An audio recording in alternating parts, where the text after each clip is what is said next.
Good afternoon. I'm Merrick Masters, and welcome to Auto Workers Watch. This is a new podcast I'm starting on a more or less weekly basis to provide updates on the status of labor-related issues in the U.S. auto industry, focusing mainly on the big three, but other auto companies as well. It will cover blue-collar and white-collar workers. The issue today focuses mainly on blue-collar workers, but not exclusively. And the next issue will focus more on white-collar worker developments. We'll talk a little bit about layoffs in the U.S. auto industry, the dispute with Stellantis over investments in the Belvidere, Illinois plant, and the related contractual obligations associated with that dispute. A variety of layoffs and delays in production investments have been announced in the U.S. auto industry recently, affecting both blue and white collar workers. Among three, we have seen Stellantis lay off up to 2,400 plus workers as a result of reducing production of the Ram vehicle. Stellantis has laid off recently 400 salaried workers as automakers continue their electric vehicle transition. Stellantis has delayed plans for investment in the Belvidere, Illinois plant, which has led to a labor relations dispute. It has delayed the reopening of the plant that was closed in 2021 in Belvidere, Illinois. It's also delayed the start of the production of mid-size trucks at that plant and the start of production of a new electrical vehicle battery production site. GM has announced layoffs of over 1,000 up to perhaps 1,500 salaried software and service employees. And it's also announced delays in the production of a battery plant in Indiana. Ford has also slowed delays in its EV plant production plans, and also axing certain EV production as it shifts from pure EV to hybrids as a temporary measure in the overall transition to electrical vehicles. Among the non-union EV producers in the United States, which include Tesla, Lucid, Rivian, etc., Tesla's announced a fourth round of layoffs.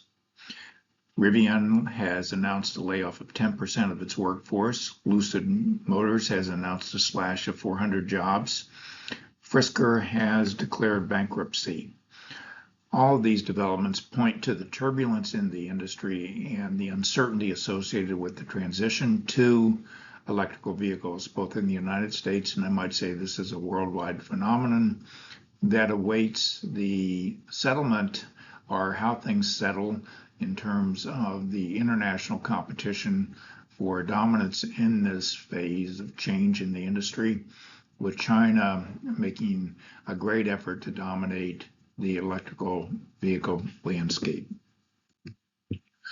There is a dispute between the United Auto Workers and Stellantis over the commitments that it made and has announced the delay of with respect to the Belvidere assembly plant in the 2023 agreement that was reached with the auto workers. The UAW has stated that thousands of its members sacrificed on the picket line to win this contract and that it intends to enforce it, even if that means going back on strike. Again, the UAW said that's why Stellantis UAW locals across the country are filing grievances against the company for violating the contract and are preparing to take action if necessary to make Stellantis keep their promise and protect good blue-collar American jobs. There are provisions in letters of agreement that were reached between the parties in the case of GM, Ford, and Stellantis about investments and the union's right to strike on the basis of company plant closures or failures to keep commitments to provide for those investments. In Stellantis, I have here information from the text of the letter that was agreed to between the parties, in which the parties stated that they understand and agree that the global and North American economies and vehicle markets remain highly volatile and as such continue to be unpredictable. Furthermore, unpredictability with volumes and mixes anticipated with the introduction of EV plant product offerings within our vehicle lineup. Accordingly, it is understood that the product investment and employment level numbers set forth above are subject to approval by the Stellantis Product Allocation Committee and contingent upon plant performance, changes in market conditions, and consumer demand continuing to generate sustainable and profitable volumes for all the U.S. manufacturing facilities described above. And basically what this means, according to Stellantis, is it has the flexibility, according to the terminology of this letter, to make changes based on changing market conditions in its commitments to invest, including at the Belvidere plant, and that the UAW, according to its logic, would not have the right to strike over that.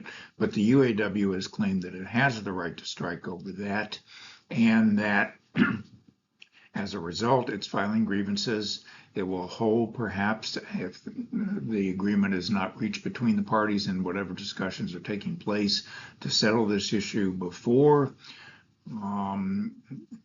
October the 4th. It will hold a strike authorization vote, and then perhaps have a strike if an agreement is not reached between Stellantis and the UAW over commitments, especially to Belvidere, on October the 18th,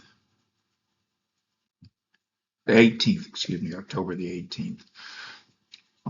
With respect to the GM contract, a similar set of commitments were enunciated in the language of the letter of agreement between the company and the union. And at the end of it, it's a little more explicit about the union's right to strike in the GM case than it was at Stellantis, but the language states the parties understand that the expected conditions upon which these opportunities are based can change, potentially affecting the product discussed. If any changes are anticipated, the parties will discuss the situation in advance. In the event the company violates the commitments set forth in this letter, the union has this right to strike after utilizing the bargaining procedure as outlined in the contract per paragraph 117. You can see it's more explicit than the language in the aforementioned Stellantis letter of agreement about the right to strike, but it still gives the company some flexibility in terms of making changes and commitments to product investment. A little bit about myself. The next episode of this will discuss changes in the white-collar workforce, including layoffs and changes in various personnel practices involving remote work, and also performance appraisals and bonuses that are important and signal what the company is doing to control costs as it engages in a transition, a very difficult transition to electrical vehicles. Thank you and stay tuned. Have a good day.